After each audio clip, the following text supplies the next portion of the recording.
সরকার যত দ্রুত গণরায় মেনে নেবে তত দ্রুত সরকারের জন্য মঙ্গল, দেশের জন্য মঙ্গল। দেশের মানুষ ভালো নেই, দেশে জ্বালানি সংকট, দেশের মানুষ চিকিৎসা পাচ্ছে না, হামের চিকিৎসা পাচ্ছে না, দ্রব্যমূল্যের ঊর্ধ্বগতি, তেলের দাম বৃদ্ধি হয়েছে। বিরোধী দল থেকে দায়িত্বশীল বক্তব্য দেওয়া হয়েছে, সরকারকে সহযোগিতা করতে চেয়েছি।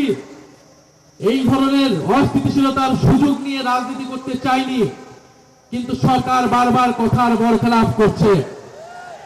সরকার বিশ্ববিদ্যালয়গুলোকে দলীয়করণ করছে, গুন্ডা বাহিনী লেলিয়ে দিচ্ছে, সকল প্রতিষ্ঠানকে দলীয়করণ করছে, বিচার বিভাগকে কুক্ষিগত করার চেষ্টা করছে।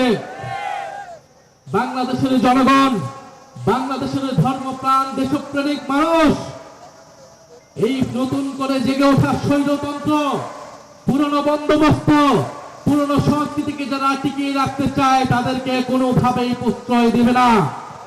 বাংলাদেশ খেলাফত মজলিস সহ 11 দল, জাতীয় নাগরিক পার্টি এনসিপি সর্বদা ঐক্যবদ্ধ আছে।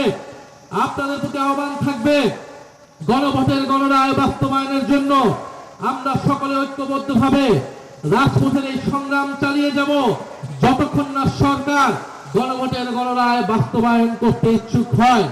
আর সরকার যদি গায়ের জোরে, 2/3 জোরে গণভোটের গণরায়কে পুরনো ফ্যাসিবাদীদের কায়দায় হতে হবে।